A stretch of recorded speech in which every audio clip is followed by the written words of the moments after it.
स्वर्गीय अनिल चौरसिया राज्य स्तरीय फुटबॉल टूर्नामेंट का भव्य शुभारंभ डाल्टनगंज विधानसभा के विधायक आलोक चौरसिया एवं पाकी विधानसभा विधायक शशिभूषण मेहता के द्वारा किया गया। दिनकर स्पोर्टिंग क्लब नोकिया के तत्वाधान में स्वर्गीय अनिल चौरसिया राज्य स्तरीय फुटबॉल टूर्नामेंट का भव्य शुभारंभ किया गया। इस टूर्नामेंट का उद्घाटन डाल्टनगंज भंडारिया विधानसभा के विधायक आलोक चौरसिया एवं पाकी विधानसभा विधायक शशिभूषण मेहता के द्वारा लोकिया फील्ड में 4 बजे कृतज्ञ विश्वकर्मा उर्फ गुड्डू एवं स्वर्गीय अनिल चौरसिया के फोटो पर अर्पित कर दीप प्रज्वलित कर किया गया।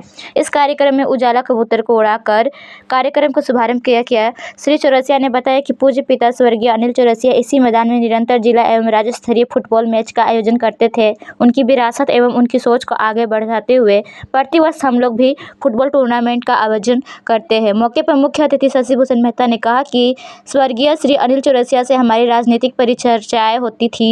हमारा उनसे मैत्री संबंध था। उनके जाने के बाद डाल्टनगंज भंडारिया विधानसभा की जनता अकेले हो गई थी, परंतु आलोक चौरसिया इस क्षतिपूर्ण को पूर्ण किया, जिसके कारण जनता तीसरी बार विधायक बनकर विधानसभा तक पहुंचा। डाल्टनगंज नगर निगम क्षेत्र के पूर्व उप मेयर मंगल सिंह ने कहा कि खेलकूद से युवाओं में उत्साह जागृत होता है। साथ ही पिता की याद में ऐसे कार्यक्रम बहुत सुंदर और सुसज्जित ढंग से है। ऐसा कार्यक्रम हमेशा होना चाहिए। टूर्नामेंट की खास बात यह है कि विदेशी प्लेयर का समागम भी देखने को मिलेगा। लगभग हर टीम से बाहर से यानी दूसरे देश से आए हुए फुटबॉल प्लेयर को आप देख सकते हैं। टूर्नामेंट में बक्सर बिहार, कोलकाता, मुगलसराय, पलामू, छत्तीसगढ़, सोनभद्र, बोकारो, जबलपुर आदि टीम भाग ले चुकी है, जिससे 4 टीम सेमीफाइनल खेलेगी एवं 2 टीम फाइनल खेलेगी। 11/1/2025 को खेली जाएगी। टूर्नामेंट के पहले एक दिन बक्सर एवं कोलकाता की टीम खेलेगी। कार्यक्रम के दूसरे यानी 6 तारीख को छत्तीसगढ़ और सोनभद्र के बीच टूर्नामेंट होगा। कार्यक्रम के तीसरे दिन यानी 7 तारीख को मुगलसराय और पलामू के बीच खेला जाएगा। कार्यक्रम के चौथा दिन यानी 8 तारीख को बोकारो एवं जबलपुर के बीच मुकाबला होगा। इन्हीं 8 टीम में से 4 टीम सेमीफाइनल खेलेगी एवं 2 टीम फाइनल खेलेगी। साथ ही श्री चौरसिया ने क्षेत्रवासियों को, खेल प्रेमियों से सादर निवेदन किया कि वह इस फुटबॉल टूर्नामेंट में भाग लेकर इसे सफल बनावे। मौका पर जिला पार्षद रामलव चौरसिया जी, भीष्म चौरसिया जी, आशीष चौरसिया, राम करेश प्रसाद मुखिया, पति सुनील प्रसाद व्यास, राम चौरसिया, कमल किशोर चौरसिया, रामकृष्ण चौरसिया, राम लखन प्रसाद, राजा गुप्ता, धीरज जायसवाल, अभ्यास राम, विनोद चौरसिया, कुलबुल दुबे, अविनाश वर्मा, मक्खनलाल प्रसाद, विनोद चौरसिया आदि लोग उपस्थित थे।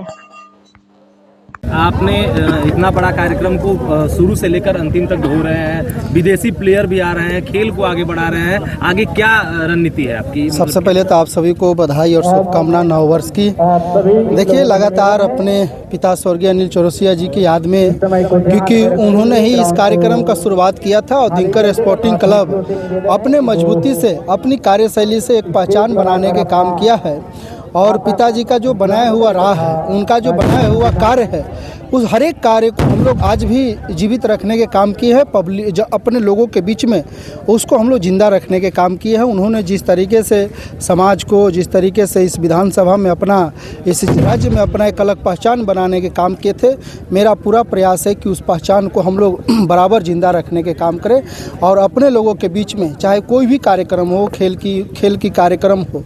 क्योंकि मुझे याद है कि जब ये मैच का शुरुआत हुआ था तो उन्होंने अपने ही दम पर यहाँ के युवाओं को एक साथ लेकर इस कार्यक्रम का शुरुआत कराने के काम किए थे। तो मेरा फर्ज बनता है कि आज उसी पिता के आशीर्वाद से, उसी पिता के बनाए हुए राह पर और उसी पिता के सहयोग से आज मैं तीसरी बार इस विधानसभा का दायित्व का निर्वहन कर रहा हूँ। तो मेरा भी फर्ज होता है कि पुत्र होने के नाते कि इस कार्यक्रम को बराबर हम लोग आगे बढ़ाते रहेंगे। और उनकी जो बनाया हुआ राह है, उन्होंने जिस तरीके से गरीब, शोषित, दलित, पिछड़ों की आवाज़ को बुलंद करने के काम किया है, उस आवाज़ को हम लोग मजबूती से बुलंद करने के काम करेंगे।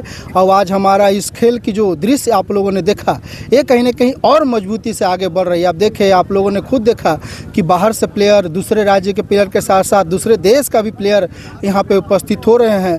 तो निश्चित तौर पर ये कार्य बहुत ही अच्छा है और हम तमाम लोग अपने उस कार्य को हम लोग पूरा करने के काम कर रहे हैं। जिस कार्य ने हमारे पिताजी अपने पूरा करने के काम किए, उसे हम लोग लेकर आज आगे बढ़ेंगे। मैं सबसे पहले आप सभी को मैं शुभकामना और यहाँ पे उपस्थित हमारे सभी अतिथि को मैं बधाई देता हूँ। हमारे इस कार्यक्रम में पार्टी के सम्मानित विधायक आदरणीय शशिभूषण मेहता जी हैं, हमारे बड़े भाई मंगल सिंह जी हैं, अविनाश वर्मा जी हैं, तमाम हमारे सहयोगी आज इस कार्यक्रम में उपस्थित हुए हैं। तो निश्चित तौर पर इस कार्यक्रम को हम लोग और 4 चांद लगाने के लिए आने वाला समय में और मजबूती से पूरा करेंगे। आप लोग आएँ, हमारे ओर से आप सभी को नव वर्ष की शुभकामना, सबों को बधाई, सबों को बहुत बहुत धन्यवाद। एक तरह से मित्र जैसा संबंध था, तो उनकी याद में क्रिकेट टूर्नामेंट हो रहा है, कैसा अनुभव कर रहे हैं आप? देखिए, हमारे लिए गौरव की बात है कि जब भाई अनिल चौरसिया जी थे तो हम लोग एक साथ बैठ करके राजनीतिक चर्चाएं करते थे और राजनीति शुरुआत किया था। आज हम लोग के बीच में नहीं है, हम लोग के लिए गौरव की बात है कि उनके स्मृति में ये कि जो फुटबॉल टूर्नामेंट बरसों से हो रहा है, जहाँ पर देश विदेश के प्लेयर है सो खेलने का काम कर रहे हैं, निश्चित रूप से उनको हम सो इस अवसर पर श्रद्धा सुमन अर्पित करते हुए उन्हें याद करते हैं। और उन्होंने जो हम लोग के लिए जो छोड़ा है उसको पूरा करने का काम करें। और ये उन्हीं का देन है कि आज आलोक चौरसिया जी आज तीसरी बार विधायक बने हैं इस क्षेत्र का, और इस क्षेत्र का आन मान शान बनने का काम किया है और लोगों का कि ये विकास के कड़ी में एक अहम योगदान देने का काम किया है। हमारे लिए गौरव की बात है कि हम इस अवसर पर यहाँ उपस्थित हुए हैं और उन्हें श्रद्धा सुमन अर्पित करते हैं।